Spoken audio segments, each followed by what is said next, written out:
anak-anak kita yang tersingkir, tidak bisa mendapatkan pendidikan. Maka pendidikan dan kesehatan, tugas negara, tugas pemerintah.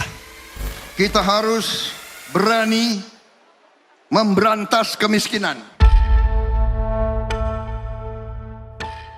Bursa pemilihan presiden 2024 semakin ketat. Saat ketiga bakal calon presiden mulai memaparkan gagasan untuk membangun Indonesia ke depan. Anies Baswedan, Ganjar Pranowo, dan Prabowo Subianto satu persatu menyampaikan gagasannya apabila terpilih menjadi presiden di 2024 mendatang. Dalam acara Mata Najwa, 3 baca pres bicara gagasan di Universitas Gadjah Mada Yogyakarta, Selasa 19 September. Apa saja gagasan ketiga baca pres tentang kesejahteraan, ekonomi, dan energi untuk 278 juta jiwa Indonesia? Baca pres mana yang memiliki janji paling masuk akal, strategi yang matang, dan yang paling penting dapat terrealisasi? Sobat bisnis, inilah Fokus.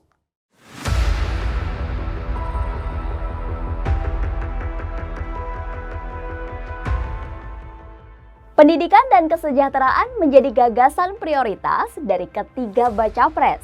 Namun, implementasinya berbeda-beda. Anies Baswedan, baca pres Koalisi Perubahan untuk Persatuan, menginginkan setaranya akses fasilitas dasar kesehatan dan pendidikan di Indonesia. Akses kesehatan dimulai dari kandungan ibu hingga anak lahir dan berkembang, bakal dijamin melalui program negara. Bagi Anies, menghadirkan akses pendidikan yang setara di Indonesia amat penting sebagai bekal utama mengembangkan potensi setiap manusia. Selain itu, ia menargetkan 14 kota baru sebagai pusat perekonomian di Indonesia agar akses lapangan kerja bisa tercipta dan tak melulu berpusat di Pulau Jawa.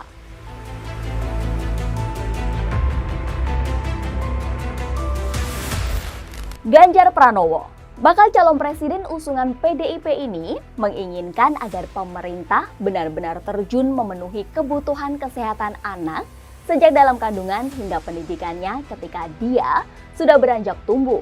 Menurutnya, kesehatan dan pendidikan yang baik dapat menjadi solusi untuk mengurangi pengangguran. Jika pengangguran teratasi, maka kesejahteraan masyarakat akan mengikuti.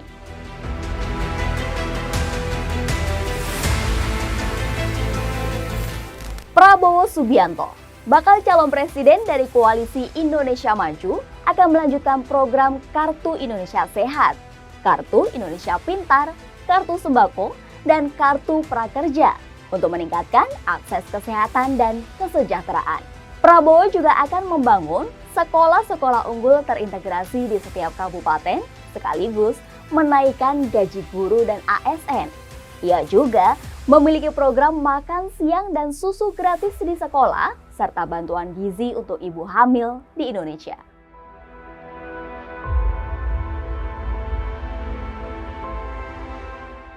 Gagasan lainnya yang menjadi sorotan terkait sektor pangan untuk memenuhi kebutuhan pokok masyarakat.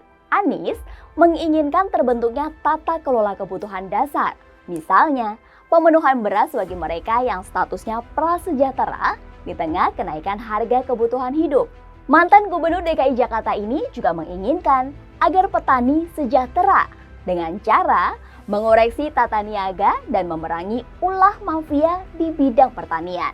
Berbeda dengan Anies, mantan Gubernur Jawa Tengah Ganjar Pranowo menyatakan ada 3 langkah yang akan dilakukan dalam inovasi dan stabilisasi bahan pokok. Pertama, aktivasi birokrasi untuk pantau ketersediaan, suplai, dan demand. Kedua, menggenjot sentra produksi bahan pokok. Dan ketiga, menyeimbangkan neraca ekspor impor pangan.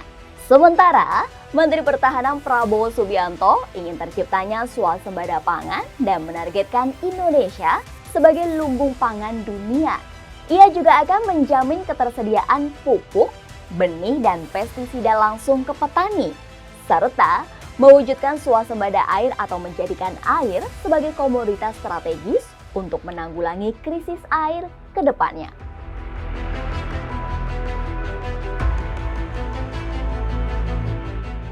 Di sektor transisi energi, ketiga baca pres juga menyuarakan gagasan masing-masing. Bakal calon presiden usungan Partai Nasdem, PKB dan PKS menyatakan diperlukannya sinkronisasi pemerintah pusat dengan pemerintah daerah. Menurutnya, jika tidak ada sinkronisasi, maka target-target transisi energi tidak akan tercapai. Selain itu, Anies juga menyebut transisi energi perlu melibatkan sektor swasta untuk menjawab mahalnya biaya investasi transisi energi. Lain Anies, lain pula gagasan bakal calon presiden usungan PDIP, P3, Perindo, dan Partai Hanura ini. Ia mengatakan Indonesia membutuhkan energi yang tidak mencemari, melainkan energi baru terbarukan. Ada dua skenario terkait energi terbarukan. Pertama, skenario moderat di mana bauran energi baru terbarukan Indonesia ditargetkan mencapai 23,5% pada 2029 dan 31,8% pada 2034. Kedua, Ganjar optimis kira-kira di 2034 kita berada di 56,9%. Sementara bakal calon presiden yang didukung oleh Partai Gerindra, Golkar, PAN, Demokrat, PBB, dan Gelora menyatakan hilirisasi dan industrialisasi akan dikedepankan untuk menjadi negara makmur. Dengan hilirisasi, komoditas RI tidak akan dijual dengan harga yang murah. Ia juga akan mewujudkan swasembada energi di Indonesia.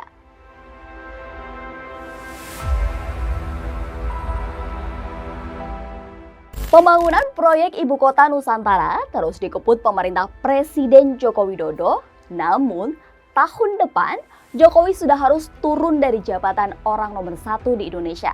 Estafet kepemimpinan membuat keberlanjutan IKN banyak diperbincangkan.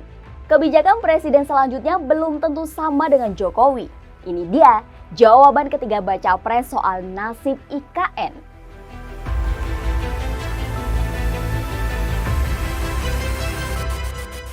Anies mengaku akan menyerahkan ke publik soal keberlanjutan pembangunan proyek IKN apabila dirinya terpilih menjadi presiden 2024-2029. Menurutnya, setiap proyek strategis nasional termasuk IKN tidak boleh hanya berdasarkan selera atau keinginan presiden serta menteri. Meski demikian, PSN harus dibuat transparan kepada masyarakat sehingga ada partisipasi publik. Ganjar Pranowo menegaskan komitmen untuk melanjutkan proyek IKN apabila terpilih menggantikan Jokowi. Alasannya, pertama, karena pembangunan IKN sama dengan melaksanakan kewajiban Undang-Undang Nomor 3 Tahun 2022.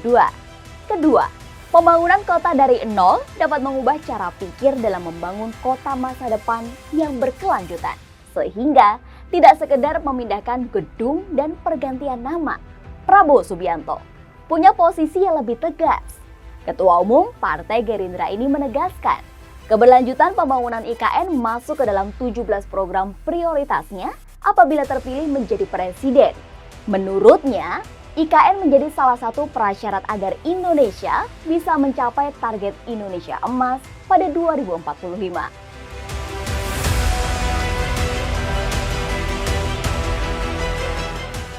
Ini baru gagasan awal ketika baca pres. Kita harus menunggu hingga visi misi mereka benar-benar dideklarasikan kepada publik. Tentu tugas kita, masyarakat Indonesia, untuk memilih dan memilah mana pemimpin negeri yang tepat untuk mengantarkan Indonesia Emas di tahun 2045 mendatang.